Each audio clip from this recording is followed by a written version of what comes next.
Hello दोस्तों, स्वागत है आप सभी का एक्सीलेंट गाइड के इस ऑनलाइन प्लेटफॉर्म पे।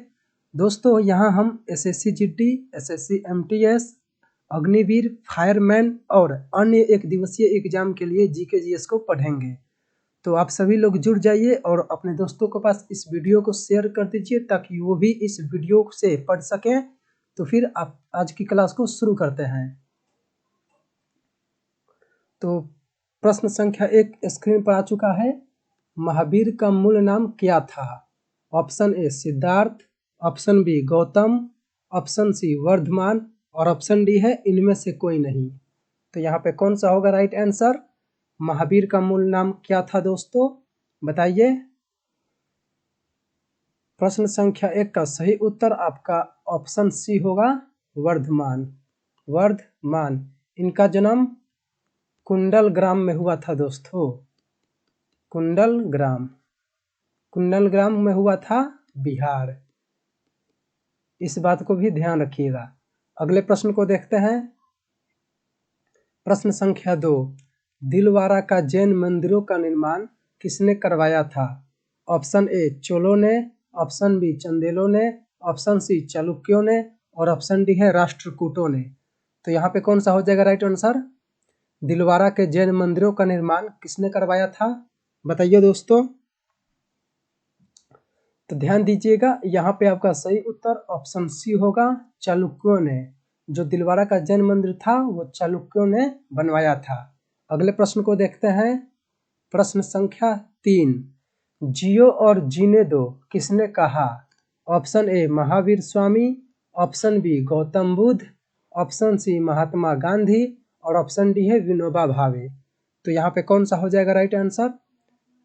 जियो और जीने दो किसने कहा, कौन सा होगा दोस्तों सही उत्तर? तो ध्यान दीजिएगा, यहाँ पे आपका सही उत्तर ऑप्शन ए होगा, महावीर स्वामी। महावीर स्वामी दोस्तों जैन धर्म के 24वें तीर्थंकर थे। इस बात को ध्यान रखिएगा, बहुत इंपॉर्टेंट क्वेश्चन है और कई बार आपके एग्जाम में पूछ लिया गया है। 24वां तीर्थंकर। गौतम बुद्ध की बात की जाए दोस्तों तो ये बौद्ध धर्म के संस्थापक थे। बौद्ध धर्म के संस्थापक थे। इनका जन्म लुम्बिनी में हुआ था और इनकी मृत्यु कुशीनगर में हुआ था दोस्तों। यदि आपसे कोई पूछे कि गौतम बुद्ध ने अपना पहला प्रवचन कहाँ पे दिया था तो वो भी सारनाथ में दिया था। और यदि सबसे अधिक प्रवचन पूछ लिया जाए तो याद रखिएगा दोस्तों, गौतम बुद्ध ने अपने जीवन के लगभग 25 वर्ष श्रावस्ती में बिताए और वहीं पे उन्होंने सर्वाधिक उपदेश दिए थे। चलिए फिर अगले प्रश्न को देखते हैं। प्रश्न संख्या 4, गौतम बुद्ध द्वारा भिक्षुणी संघ की स्थापना कहाँ की गई थी? ऑप्शन ए सारनाथ में, ऑप्शन बी वैशाली में, ऑप्शन सी कपिलवस्तु में और ऑप्शन डी गया में। तो बताइए यहाँ पे कौन सा होगा राइट आंसर? गौतम बुद्ध द्वारा भिक्षुणी संघ की स्थापना कहाँ की गई थी? तो ध्यान दीजिएगा दोस्तों, यहाँ पे आपका सही उत्तर ऑप्शन बी होगा, वैशाली में।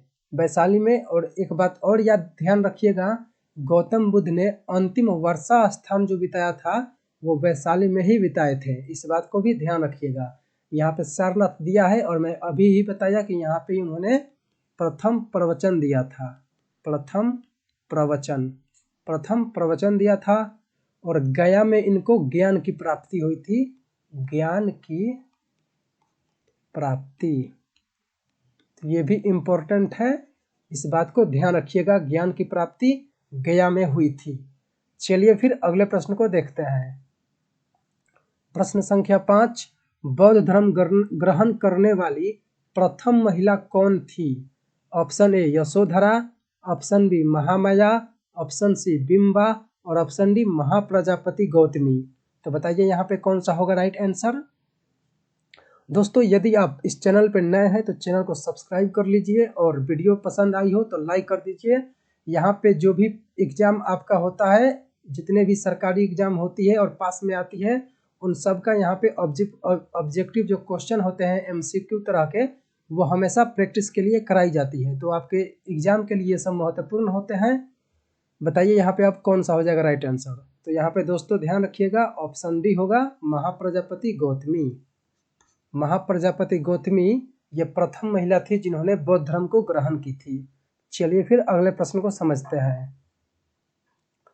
प्रश्न संख्या 6 नंबर है प्रश्न दोस्तों। नंद वंश के बाद मगध पर किस राजवंश ने शासन किया?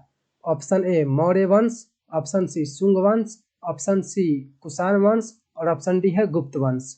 तो बताइए यहाँ पे कौन सा होगा राइट आंसर। नंद वंश के बाद मगध पर किस राजवंश ने शासन किया?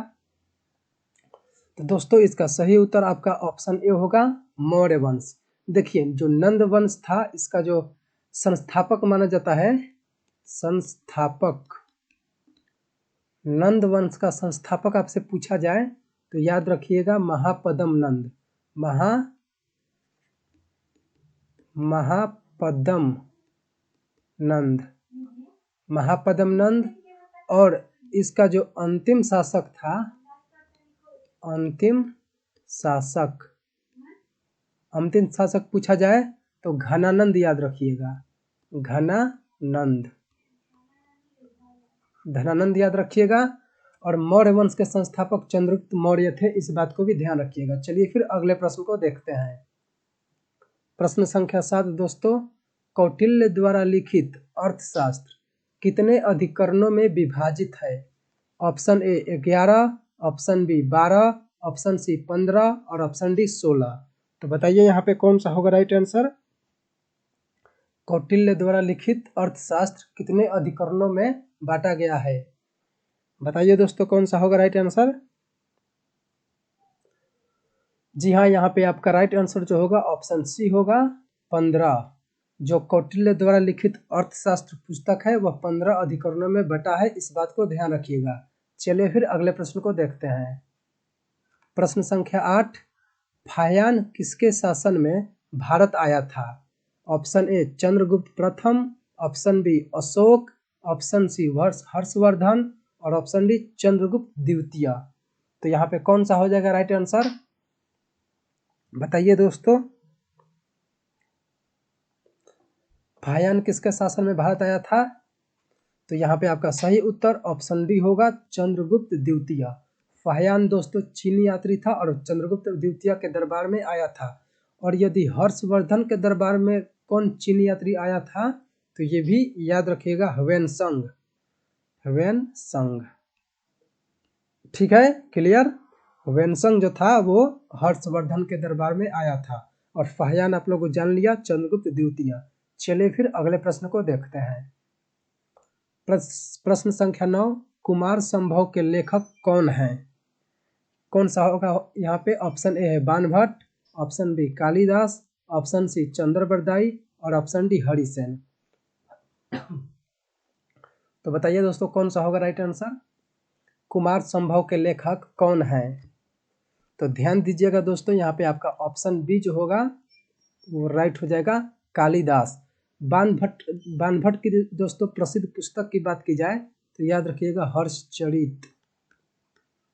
हर्षचरित जो है ये बाणभट्ट द्वारा लिखा गया है। और दूसरे पुस्तक की बात की जाए तो कादम्बरी, इस बात को भी ध्यान रखिएगा। और चंद्रबरदाई दोस्तों इसका भी एक महत्वपूर्ण पुस्तक है पृथ्वीराज रासो। एक शासक थे पृथ्वीराज चौहान नाम के, उनके ऊपर ही पृथ्वीराज रासो है जो चंद्रबरदाई लिखे हैं। चलिए फिर अगले प्रश्न को देखते हैं। प्रश्न संख्या 10। बाणभट्ट किस सम्राट के राज दरबारी कवि थे? Option A Harshavardhana, option B Kumaragupta, option C Vikramaditya, option D Kanishka. कौन सा होगा राइट आंसर यहाँ पे। बाणभट्ट किस सम्राट के राज दरबारी कवि थे आपको बताना है। तो यहाँ पे आपका सही उत्तर ऑप्शन ए होगा हर्षवर्धन। चलिए फिर अगले प्रश्न को देखते हैं। प्रश्न संख्या 11। यात्री इब्न बतूता कहाँ से आया था? ऑप्शन ए मध्य एशिया, ऑप्शन बी तुर्की, ऑप्शन सी फारस और ऑप्शन डी मोरक्को। तो बताइए यहाँ पे कौन सा होगा दोस्तों सही उत्तर। जो यात्री इब्न बतूता था वो कहाँ से आया था आपको बताना है। तो दोस्तों ध्यान रखिएगा, यहाँ पे आपका ऑप्शन डी होगा मोरक्को। मोरक्को से यात्री जो इब्न बतूता था वो आया था। चलिए फिर अगले प्रश्न को देखते हैं। प्रश्न संख्या 12, रजिया सुल्तान किसकी बेटी थी? ऑप्शन ए इल्तुतमिश की, ऑप्शन बी कुतुबुद्दीन ऐबक की, ऑप्शन सी नसीरुद्दीन की और ऑप्शन डी बलबन की। तो बताइए यहाँ पे कौन सा हो जाएगा सही उत्तर। रजिया सुल्तान किसकी बेटी थी? दोस्तों यदि आप चैनल पर नए हैं तो चैनल को सब्सक्राइब कर दीजिएगा, जिससे आपको हमारे द्वारा जो भी वीडियो अपलोड की जाएगी उसका नोटिफिकेशन आपको पहले ही पहुंच जाए और उस क्लास को आप अच्छे से देख सकें। बताइए यहाँ पे कौन सा होगा प्रश्न संख्या 12 का। तो दोस्तों ध्यान दीजिएगा, यहाँ पे आपका सही उत्तर ऑप्शन ए होगा इल्तुतमिश।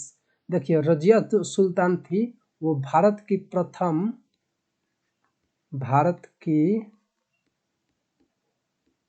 प्रथम महिला शासक थी। महिला शासक, भारत की प्रथम महिला शासक जो थी वो रजिया सुल्तान ही थी, इस बात को ध्यान रखिएगा, और वो इल्तुतमिश की बेटी थी। चलिए फिर अगले प्रश्न को देखते हैं। प्रश्न संख्या 13, किसके शासन काल में सबसे अधिक मंगोल आक्रमण हुए? Option A Balban, option B Alauddin Khilji, option C Mohammad bin Tughlaq और ऑप्शन डी इब्राहिम लोदी। तो बताइए यहाँ पे कौन सा हो जाएगा सही उत्तर। किसके शासन काल में सबसे अधिक मंगोल आक्रमण हुए? दोस्तों मंगोल जो थे वे मंगोलिया से आए थे। आप मैप पढ़े होंगे तो देखिएगा ध्यान से, चीन के नीचे मंगोलिया पड़ता है, चीन के ऊपर होता है जो वो मंगोलिया होता है। रूस के नीचे है मंगोलिया और चीन के ऊपर है। तो बताइए मंगोल आक्रमण सर्वाधिक किसके काल में हुए थे? तो यहाँ पे आपका जो सही उत्तर होगा वो ऑप्शन बी होगा अलाउद्दीन खिलजी। अलाउद्दीन खिलजी के समय सर्वाधिक मंगोल आक्रमण हुए थे, इस बात को ध्यान रखिएगा। चलिए फिर अगले प्रश्न को देखते हैं। प्रश्न संख्या 14, लोदी वंश का अंतिम शासक कौन था? Option A Bahlol Lodi, option B Ibrahim Lodi, option C Daulat Khan Lodi और ऑप्शन डी सिकंदर लोदी। तो बताइए यहाँ पे कौन सा हो जाएगा सही उत्तर। लोदी वंश का अंतिम शासक कौन था? कौन सा हो जाएगा दोस्तों? जी हाँ, यहाँ पे आपका ऑप्शन बी जो होगा वो राइट आंसर हो जाएगा, इब्राहिम लोदी। लोदी वंश का अंतिम शासक इब्राहिम लोदी था, इस बात को ध्यान रखिएगा। चलिए फिर अगले प्रश्न को देखते हैं। प्रश्न संख्या 15, भारत में मुस्लिम राज्य का संस्थापक माना जाता है। Option A Mohammad Ghori, option B Akbar, option C Iltutmish और ऑप्शन डी बाबर। तो बताइए यहाँ पे कौन सा हो जाएगा राइट आंसर। भारत में मुस्लिम राज्य का संस्थापक माना जाता है। दोस्तों ध्यान दीजिएगा, यहाँ पे आपका ऑप्शन ए होगा सही, मोहम्मद गौरी। मोहम्मद गौरी जो था दोस्तों वो भारत में मुस्लिम जो राज्य है उसका संस्थापक माना जाता था। तो और बाबर की बात की जाए तो बहुत से लोग इसमें थोड़ा कंफ्यूज होकर इसका आंसर बाबर भी सोचे होंगे, लेकिन ये गलत हो जाएगा। यदि मुस्लिम राज्य का संस्थापक पूछा जाए तो आपको मोहम्मद गौरी लगाना है, और मुगल वंश का पूछा जाए मुगल वंश का पूछा जाए तो आपका बाबर सही उत्तर हो जाएगा। चलिए फिर अगले प्रश्न को देखते हैं। प्रश्न संख्या 16, वर्तमान में भारतीय संविधान में कितनी अनुसूचियां हैं? Option A 8, option B 10, option C 12 और ऑप्शन डी 14। तो बताइए यहाँ पे कौन सा हो जाएगा सही उत्तर। वर्तमान में भारतीय संविधान में कितने अनुसूचियां हैं? कौन सा हो जाएगा दोस्तों। देखिए यहाँ पे आपका ऑप्शन जो सी है वो राइट हो जाएगा 12, क्योंकि वर्तमान में भारतीय संविधान में तो 12 अनुसूचियां थी, लेकिन जो मूल संविधान था दोस्तों, मूल संविधान में 8 अनुसूचियां थी। 8 अनुसूचियां, इस बात को भी ध्यान रखिएगा। इसमें पहला संशोधन हुआ था, 52वां संशोधन हुआ था और 73वां और 74वां संशोधन द्वारा 4 अनुसूचियों को जोड़ा गया था, इस बात को ध्यान रखिएगा। चलिए फिर अगले प्रश्न को देखते हैं। प्रश्न संख्या 17, भारतीय संविधान की 10वीं अनुसूची किससे संबंधित है? ऑप्शन ए दल बदल कानून, ऑप्शन बी संघ की भाषाएं, ऑप्शन सी जम्मू कश्मीर को विशेष दर्जा और ऑप्शन डी नगरीय स्वशासन। तो बताइए यहाँ पे कौन सा हो जाएगा सही उत्तर। भारतीय संविधान की 10वीं अनुसूची किससे संबंधित है। दोस्तों अभी हम लोगों ने जाना कि भारतीय संविधान की जो मूल संविधान थी उसमें 8 अनुसूची थी, फिर बाद में संशोधन करके इसकी संख्या 12 कर दी गई है, तो वर्तमान में 12 अनुसूची है। तो आपसे पूछा गया है 10वीं अनुसूची किससे संबंधित है। तो दोस्तों इसका सही उत्तर आपका ऑप्शन ए होगा, दल बदल कानून। दल बदल कानून हो जाएगा यहाँ पे आपका राइट आंसर। दोस्तों यदि संघ की भाषाएं पूछी जाए भाषाएं, तो वो अनुसूची 8 में है।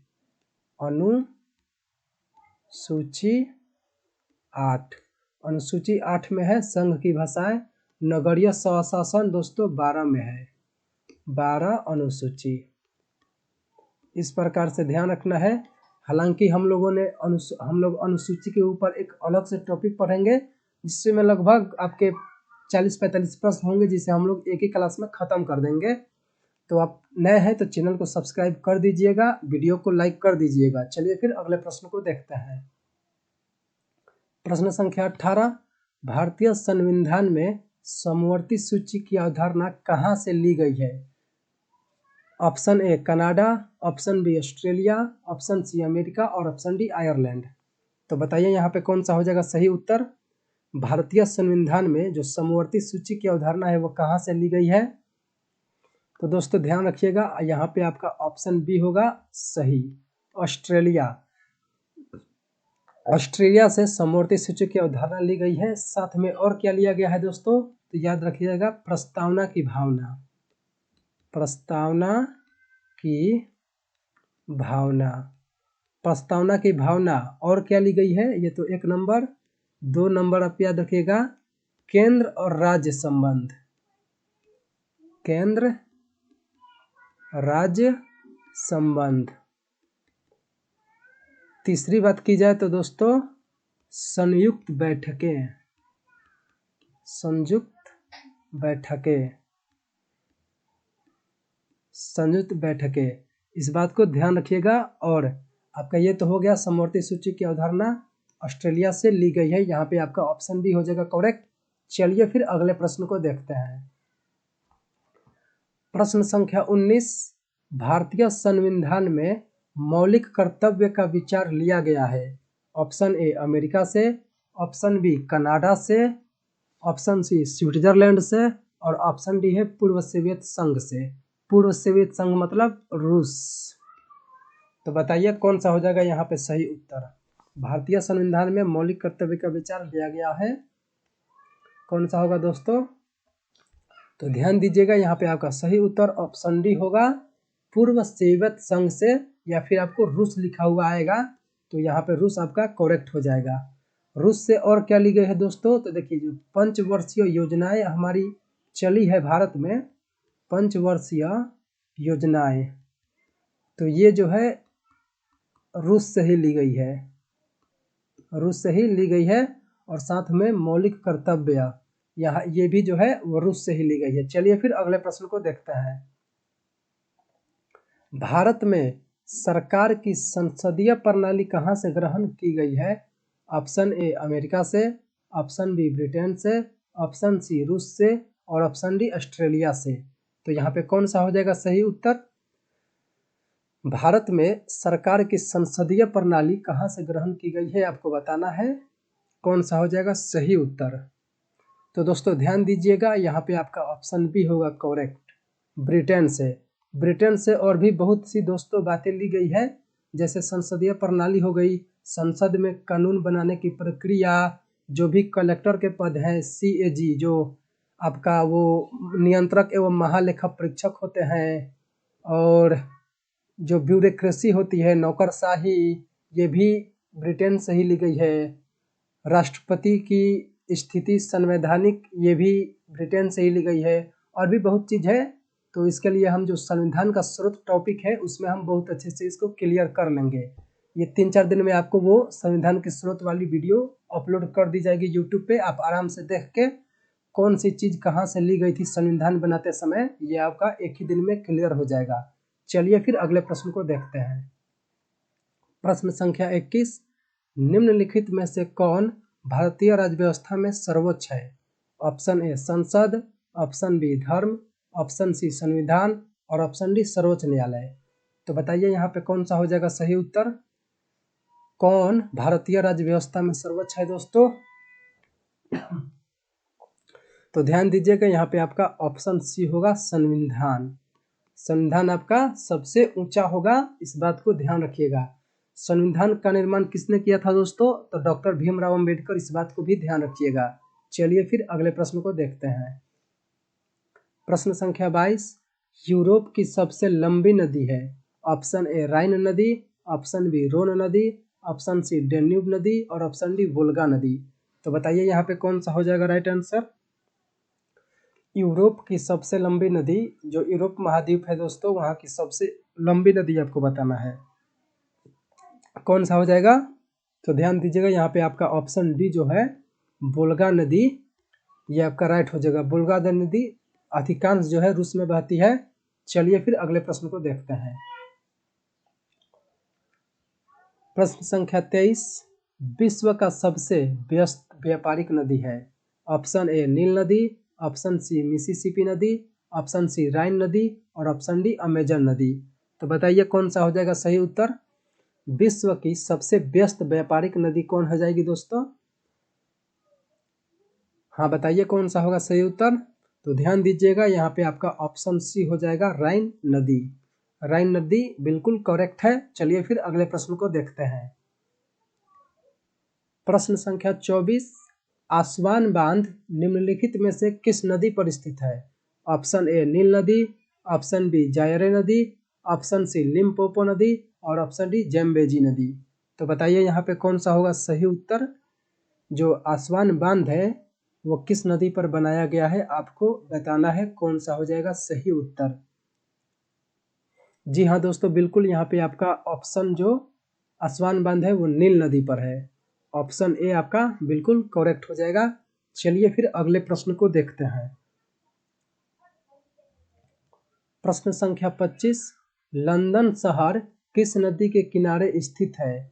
ऑप्शन ए टिग्रिस नदी, ऑप्शन बी टेम्स नदी, ऑप्शन सी सिन नदी और ऑप्शन डी सतलज नदी। तो बताइए कौन सा हो जाएगा सही उत्तर। जो लंदन शहर है वो किस नदी के किनारे स्थित है, आपको बताना है। बताइए दोस्तों, यूनाइटेड ऑफ किंगडम ब्रिटेन की राजधानी लंदन किस नदी के किनारे स्थित है? जी तो यहाँ पे ध्यान रखिएगा, टेम्स नदी आपका करेक्ट हो जाएगा। चलिए फिर अगले प्रश्न को देखते हैं। प्रश्न संख्या 26, हम्बनटोटा बंदरगाह कहाँ स्थित है? Option A Iran, option B Japan, option C Pakistan, option D Sri Lanka. तो बताइए दोस्तों, विश्व का प्रसिद्ध हम्बनटोटा बंदरगाह कहाँ स्थित है, कौन सा हो जाएगा सही उत्तर। तो ध्यान दीजिएगा यहाँ पे ऑप्शन डी है आपका श्रीलंका। श्रीलंका जो है ये आपका सही उत्तर होगा। चलिए फिर अगले प्रश्न को देखते हैं। प्रश्न संख्या 27, वायु में अपेक्षिक आर्द्रता मापने हेतु प्रयुक्त उपकरण है? Option A hygrograph, option B hydrograph, option C pantograph और ऑप्शन डी बैरोग्राफ। तो बताइए यहाँ पे कौन सा हो जाएगा सही उत्तर। वायु में अपेक्षिक आर्द्रता मापने हेतु प्रयुक्त उपकरण है दोस्तों, कौन सा हो जाएगा। तो ध्यान दीजिएगा यहाँ पे आपका ऑप्शन ए होगा हाइग्रोग्राफ। चलिए फिर अगले प्रश्न को देखते हैं। प्रश्न संख्या 28, ऑस्ट्रेलिया के घास स्थल को दिया गया भौगोलिक नाम है? Option A downs, option B velds, option C savanna और ऑप्शन डी प्रेयरीज। तो बताइए यहाँ पे कौन सा हो जाएगा सही उत्तर। ऑस्ट्रेलिया के घास स्थल को जो भौगोलिक नाम दिया गया है वो क्या है, आपको बताना है। तो ध्यान दीजिएगा यहाँ पे आपका ऑप्शन ए होगा करेक्ट डाउन्स। ऑस्ट्रेलिया के घास मैदान को डाउन्स कहते हैं। वेल्स की बात की जाए दोस्तों तो ये दक्षिण अफ्रीका, सर्वाधिक जो है ये दक्षिण अफ्रीका में है। सवाना की बात की जाए तो ये अफ्रीका के कुछ देशों में फैला हुआ है इस प्रकार अफ्रीका। और प्रेरीज की बात की जाए दोस्तों तो ये उत्तरी अमेरिका उत्तरी अमेरिका महाद्वीप, उत्तरी अमेरिका महाद्वीप, इस बात को भी ध्यान रखिएगा। चलिए फिर अगले प्रश्न को देखते हैं। प्रश्न संख्या 29, दक्षिण अमेरिका के शीतोष्ण घास स्थलों को क्या कहते हैं? Option A savanna, option B pampas, option C prairies और ऑप्शन डी वेल्ड्स। तो बताइए यहाँ पे कौन सा हो जाएगा सही उत्तर। दक्षिण अमेरिका के शीतोष्ण घास स्थलों को क्या कहते हैं?